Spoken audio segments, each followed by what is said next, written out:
Bacon, by R.W. Church. Chapter I. Early Life. The life of Francis Bacon is one which it is a pain to write or to read. It is the life of a man endowed with as rare a combination of noble gifts as ever was bestowed on a human intellect. The life of one with whom the whole purpose of living and of every day's work was to do great things to enlighten and elevate his race, to enrich it with new powers, to lay up in store for all ages to come a source of blessings which should never fail or dry up. It was the life of a man who had high thoughts of the ends and methods of law and government, and with whom the general and public good was regarded as the standard by which the use of public power was to be measured. The life of a man who had struggled hard and successfully for the material prosperity and opulence which makes work easy and gives a man room and force for carrying out his purposes. All his life long, his first and never-sleeping passion was the romantic and splendid ambition after knowledge, for the conquest of nature and for the service of man. Gathering up in himself the spirit and longings and efforts of all discoverers and inventors of the arts, as they are symbolized in the mythical Prometheus, he rose to the highest place and honor. And yet that place and honor were but the fringe and adornment of all that made him great. It is difficult to imagine a grander and more magnificent career, and his name ranks among the few chosen examples of human achievement. And yet it was not only an unhappy life, it was a poor life. We expect that such an overwhelming weight of glory should be borne up by a character corresponding to it in strength and nobleness. But that is not what we find. No one ever had a greater idea of what he was made for, or was fired with a greater desire to devote himself to it. He was all this, and yet, being all this, seeing deep into man's worth, his capacities, his greatness, his weakness, his sins, he was not true to what he knew. He cringed to such a man as Buckingham. He sold himself to the corrupt and ignominious government of James I. He was willing to be employed to hunt to death a friend like Essex, guilty, deeply guilty, to the state, but to Bacon the most loving and generous of benefactors. With his eyes open, he gave himself up without resistance to a system unworthy of him. He would not see what was evil in it, and chose to call its evil good, and he was its first and most signal victim. Bacon has been judged with merciless severity, but he has also been defended by an advocate whose name alone is almost a guarantee for the justness of the cause which he takes up, and the innocency of the client for whom he argues. Mr. Spedding devoted nearly a lifetime, and all the resources of a fine intellect and an earnest conviction, to make us revere as well as admire Bacon. But it is vain. It is vain to fight against the facts of his life, his words, his letters. Men are made up, says a keen observer, of professions, gifts, and talents, and also of themselves. Footnote: Dr. Mosley. End footnote. With all his greatness, his splendid genius, his magnificent ideas, his enthusiasm for truth, his passion to be the benefactor of his kind, with all the charm that made him loved by good and worthy friends, amiable, courteous, patient, delightful as a companion, ready to take any trouble, there was in Bacon's self a deep and fatal flaw. He was a pleaser of men. There was in him that subtle fault, noted and named both by philosophy and religion in the Eresko of Aristotle, the Anthroporesko of St. Paul, which is more common than it is pleasant to think, even in good people, but which, if it becomes dominant in a character, is ruinous to truth and power. He was one of the men, there are many of them, who are unable to release their imagination from the impression of present and immediate power, face to face with themselves. It seems as if he carried into conduct the leading rule of his philosophy of nature, parendo vincitur. In both worlds, moral and physical, he felt himself encompassed by vast forces, irresistible by direct opposition. Men whom he wanted to bring round to his purposes were as strange, as refractory, as obstinate, as impenetrable, as the phenomena of the natural world. It was no use attacking in front, and by a direct trial of strength, people like Elizabeth or Cecil or James. He might as well think of forcing some natural power in defiance of natural law. The first word of his teaching about nature is that she must be won by observation of her tendencies and demands. The same radical disposition of temper reveals itself in his dealings with men. They, too, must be won by yielding to them, by adapting himself to their moods and ends, by spying into the drift of their humor, by subtly and pliantly falling in with it, by circuitous and indirect processes, the fruit of vigilance and patient thought. He thought to direct, while submitting apparently to be directed. But he mistook his strength. Nature and man are different powers, and under different laws. He chose to please man, and not to follow what his soul must have told him was the better way. He wanted, in his dealings with men, that sincerity on which he insisted so strongly in his dealings with nature and knowledge, and the ruin of a great life was the consequence. Francis Bacon was born in London on the 22nd of January, 1560-61, 3 years before Galileo.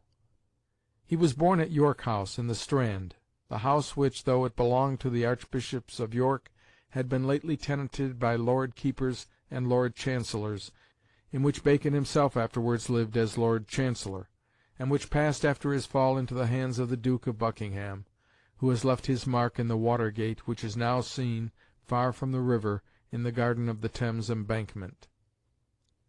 His father was Sir Nicholas Bacon, Elizabeth's first Lord Keeper, the fragment of whose effigy in the crypt of St. Paul's is one of the few relics of the old cathedral before the fire. His uncle by marriage was that William Cecil who was to be Lord Burghley. His mother, the sister of Lady Cecil, was one of the daughters of Sir Anthony Cook, a person deep in the confidence of the reforming party, who had been tutor of Edward VI. She was a remarkable woman, highly accomplished after the fashion of the ladies of her party, and as would become her father's daughter and the austere and laborious family to which she belonged. She was exquisitely skilled in the Greek and Latin tongues. She was passionately religious, according to the uncompromising religion which the exiles had brought back with them from Geneva, Strasbourg, and Zurich, and which saw in Calvin's theology a solution of all the difficulties, and in his discipline a remedy for all the evils, of mankind. This means that his boyhood, from the first, was passed among the high places of the world, at one of the greatest crises of English history, in the very centre and focus of its agitations. He was brought up among the chiefs and leaders of the rising religion, in the houses of the greatest and most powerful persons of the state, and naturally as their child at times in the court of the Queen, who joked with him, and called him her young Lord Keeper. It means also that the religious atmosphere in which he was brought up was that of the nascent and aggressive Puritanism, which was not satisfied with the compromises of the Elizabethan Reformation, and which saw in the moral poverty and incapacity of many of its chiefs a proof against the great traditional system of the Church which Elizabeth was loath to part with, and which, in spite of all its present and inevitable shortcomings, her political sagacity taught her to reverence and trust. At the age of 12 he was sent to Cambridge, and put under Whitgift at Trinity. It is a question which recurs continually to readers about those times and their precocious boys. What boys were then?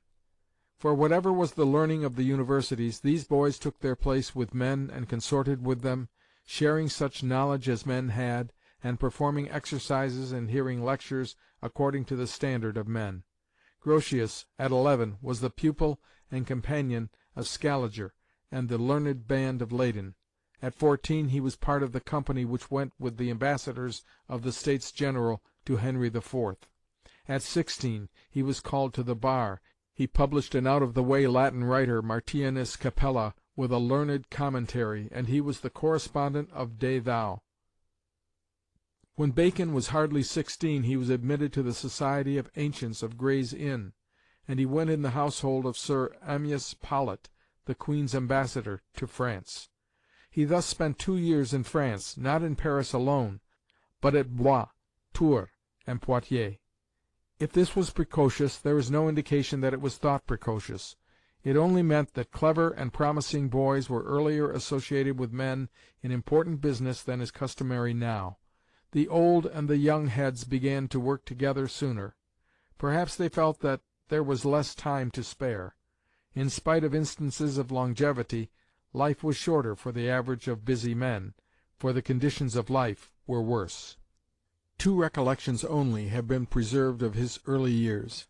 One is that, as he told his chaplain, Dr. Raleigh, late in life, he had discovered, as far back as his Cambridge days, the unfruitfulness of Aristotle's method. It is easy to make too much of this. It is not uncommon for undergraduates to criticize their textbooks. It was the fashion with clever men, as, for instance, Montaigne, to talk against Aristotle without knowing anything about him. It is not uncommon for men who have worked out a great idea to find traces of it, on precarious grounds, in their boyish thinking.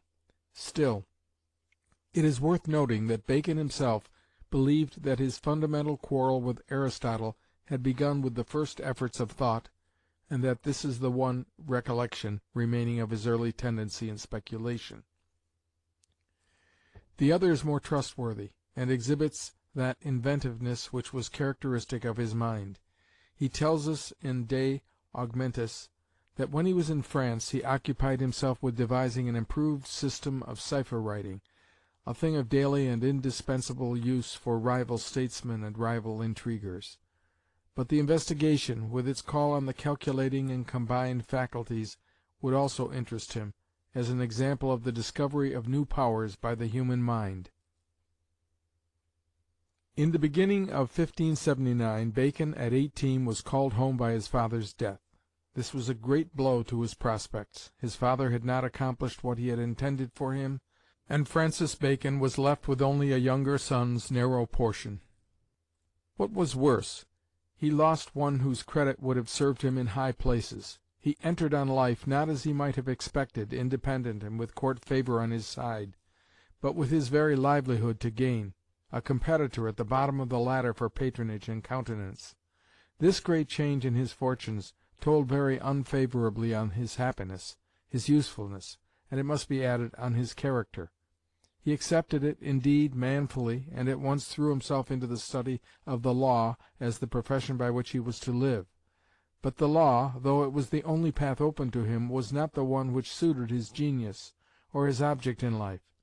To the last he worked hard and faithfully, but with doubtful reputation as to his success, and certainly against the grain. And this was not the worst. To make up for the loss of that start in life of which his father's untimely death had deprived him, he became, for almost the rest of his life, the most importunate and most untiring of suitors. In 1579 or 1580 Bacon took up his abode at Gray's Inn, which for a long time was his home. He went through the various steps of his profession.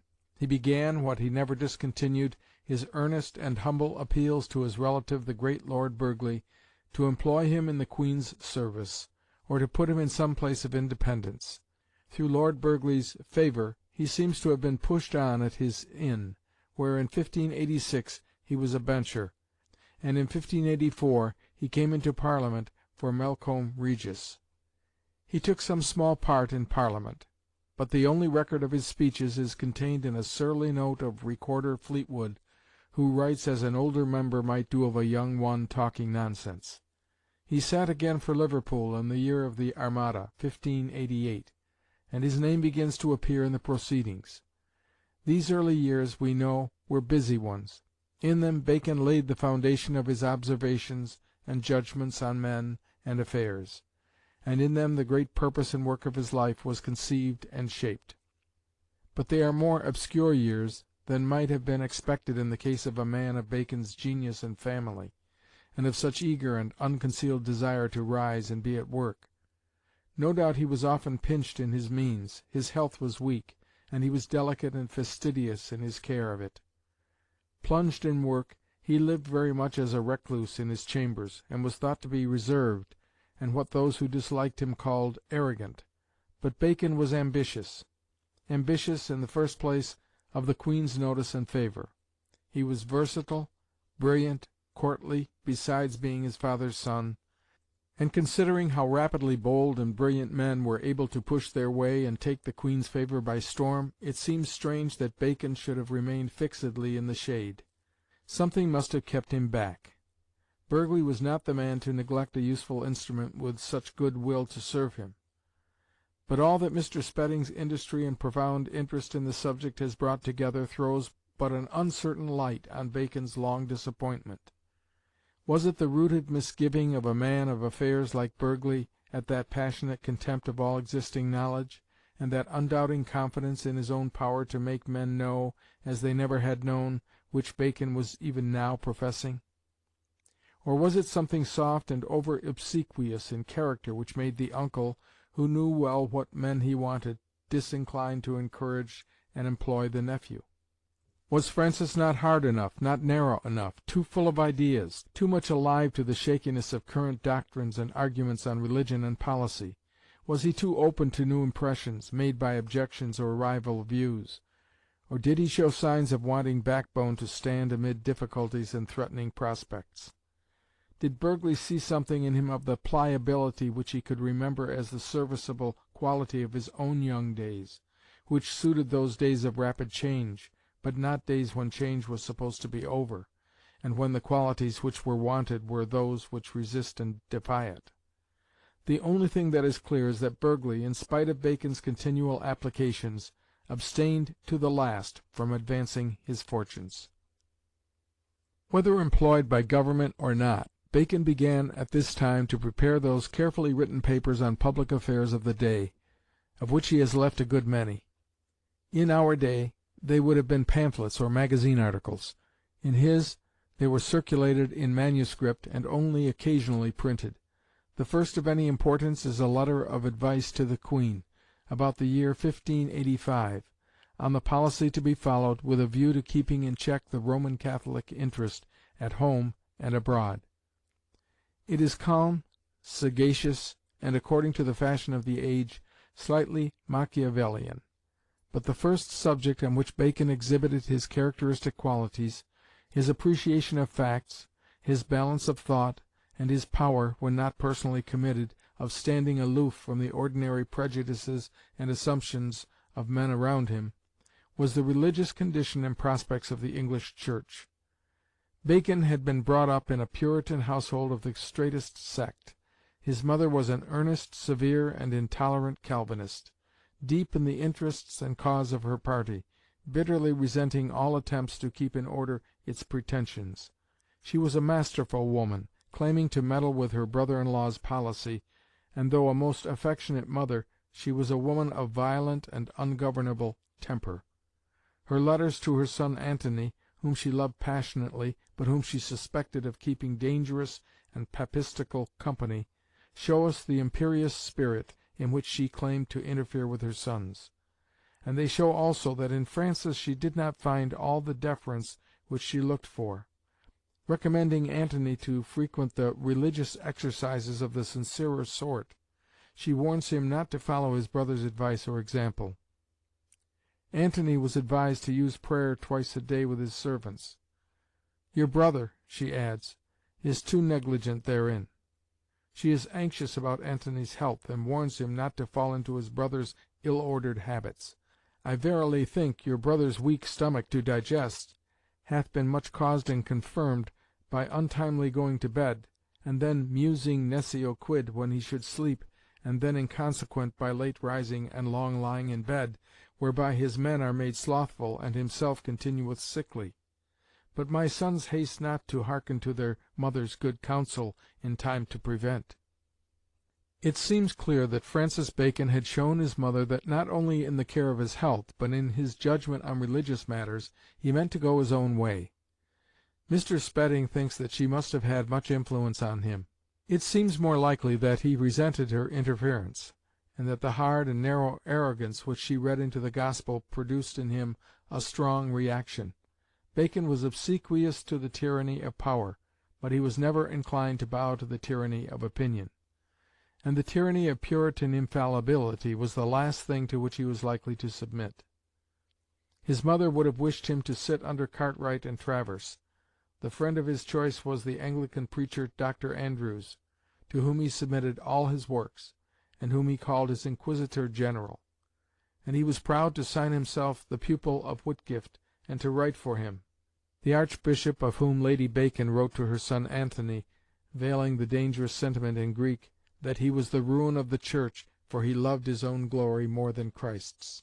Certainly in the remarkable paper on Controversies in the Church, 1589, Bacon had ceased to feel or to speak as a Puritan. The paper is an attempt to compose the controversy by pointing out the mistakes in judgment, in temper, and in method on both sides. It is entirely unlike what a Puritan would have written. It is too moderate, too tolerant, too neutral, though like most essays of conciliation it is open to the rejoinder from both sides, certainly from the Puritan, that it begs the question by assuming the unimportance of the matters about which each contended with so much zeal. It is the confirmation, but also the complement, and in some ways the correction of Hooker's contemporary view of the quarrel which was threatening the life of the English Church, and not even Hooker could be so comprehensive and so fair. For Hooker had to defend much that was indefensible. He had to defend a great traditional system just convulsed by a most tremendous shock, a shock and alteration, as Bacon says, the greatest and most dangerous that can be in a state, in which old clues and habits and rules were confused and all but lost, in which a frightful amount of personal incapacity and worthlessness had, from sheer want of men, risen to the high places of the Church, and in which force and violence, sometimes of the most hateful kind, had come to be accepted as ordinary instruments in the government of souls. Hooker felt too strongly the unfairness, the folly, the intolerant aggressiveness, the malignity of his opponents. He was too much alive to the wrongs inflicted by them on his own side, and to the incredible absurdity of their arguments, to do justice to what was only too real in the charges and complaints of those opponents. But Bacon came from the very heart of the Puritan camp. He had seen the inside of Puritanism, its best as well as its worst side. He witnesses to the humility, the conscientiousness, the labor, the learning, the hatred of sin and wrong of many of its preachers. He had heard, and heard with sympathy, all that could be urged against the bishop's administration, and against a system of legal oppression in the name of the Church. Where religious elements were so confusedly mixed, and where each side had apparently so much to urge on behalf of its claims, he saw the deep mistake of loftily ignoring facts, and of want of patience and forbearance with those who were scandalized at abuses, while the abuses, in some cases monstrous, were tolerated and turned to profit. Towards the bishops and their policy, though his language is very respectful, for the government was implicated, he is very severe. They punish and restrain, but they do not themselves mend their ways or supply what was wanting. And theirs are injurio potentiorum. Injuries come from them that have the upper hand. But Hooker himself did not put his finger more truly and more surely on the real mischief of the Puritan movement, on the immense outbreak in it of unreasonable party spirit and visible personal ambition. These are the true successors of Diotrephes, and not my Lord Bishops, on the gradual development of the Puritan theory till it came at last to claim a supremacy as unquestionable and intolerant as that of the Papacy.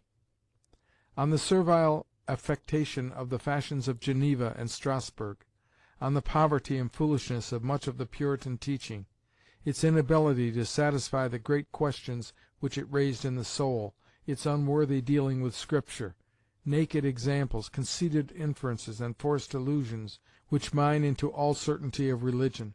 The word, the bread of life, they toss up and down, they break it not. On their undervaluing of moral worth, if it did not speak in their phraseology, as they censure virtuous men by the names of civil and moral, so do they censure men truly and godly wise, who see into the vanity of their assertions by the name of politicae, saying that their wisdom is but carnal and savoring of man's brain.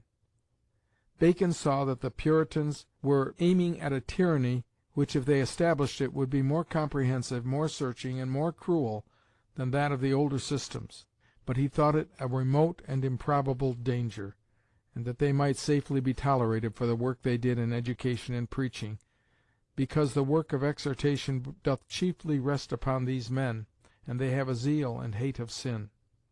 But he ends by warning them, lest that be true by which one of their adversaries said, that they have but two small wants, knowledge and love. One complaint that he makes of them is a curious instance of the changes of feeling, or at least of language, on moral subjects.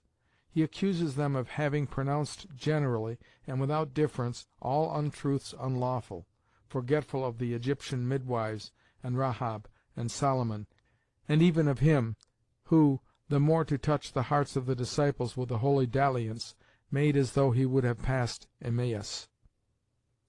He is thinking of their failure to apply a principle which was characteristic of his mode of thought, that even a statement about a virtue like veracity hath limit as all things else have. But it is odd to find Bacon bringing against the Puritans the converse of the charge which his age and Pascal afterwards brought against the Jesuits. The essay, besides being a picture of the times as regards religion, is an example of what was to be Bacon's characteristic strength and weakness. His strength in lifting up a subject which had been degraded by mean and wrangling disputations into a higher and larger light, and bringing to bear on it great principles and the results of the best human wisdom and experience, expressed in weighty and pregnant maxims.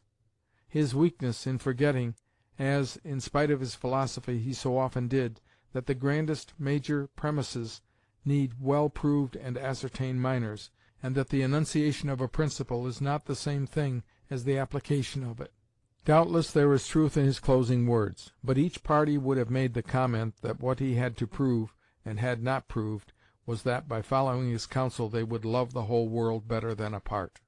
Let them not fear the fond calumny of neutrality, but let them know that is true which is said by a wise man, that neuters in contentions are either better or worse than either side. These things have I in all sincerity and simplicity set down touching the controversies which now trouble the Church of England, and that without all art and insinuation, and therefore not like to be grateful to either part. Notwithstanding, I trust what has been said shall find a correspondence in their minds which are not embarked in partiality, and which love the whole letter than a part. Up to this time, though Bacon had showed himself capable of taking a broad and calm view of questions which it was the fashion among good men and men who were in possession of the popular ear to treat with narrowness and heat, there was nothing to disclose his deeper thoughts, nothing foreshadowed the purpose which was to fill his life. He had, indeed, at the age of 25, written a youthful philosophical essay, to which he gave the pompous title Temporis Partus Maximus, the greatest birth of time. But he was 31 when we first find an indication of the great idea and the great projects which were to make his name famous. This indication is contained in an earnest appeal to Lord Burghley for some help which should not be illusory. Its words are distinct and far-reaching, and they are the first words from him which tell us what was in his heart.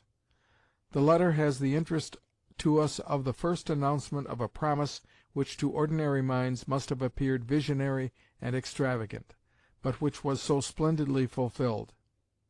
The first distant sight of that sea of knowledge which henceforth was open to mankind, but on which no man, as he thought, had yet entered. It contains the famous avowal, "I have taken all knowledge to be my province," made in the confidence born of long and silent meditations and questionings, but made in a simple good faith, which is as far as possible from vain boastfulness. My Lord, with as much confidence as mine own honest and faithful devotion unto your service and your honourable correspondence unto me and my poor estate can breed in a man, do I commend myself unto your Lordship. I wax now somewhat ancient. 31 years is a great deal of sand in the hour-glass. My health, I thank God, I find confirmed, and I do not fear that actions shall impair it, because I account my ordinary course of study and meditation to be more painful than most parts of action are. I ever bear a mind, in some middle place that I could discharge, to serve her Majesty, not as a man born under Sol, that loveth honour, nor under Jupiter, that loveth business, for the contemplative planet carrieth me away wholly, but as a man born under an excellent sovereign that deserveth the dedication of all men's abilities.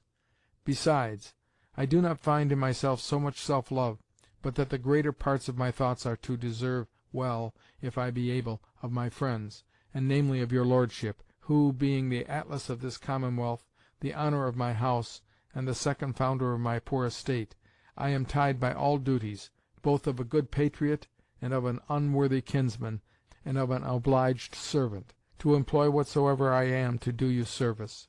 Again, the meanness of my estate doth somewhat move me. For though I cannot accuse myself that I am either prodigal or slothful, yet my health is not to spend, nor my course to get. Chapter 1a.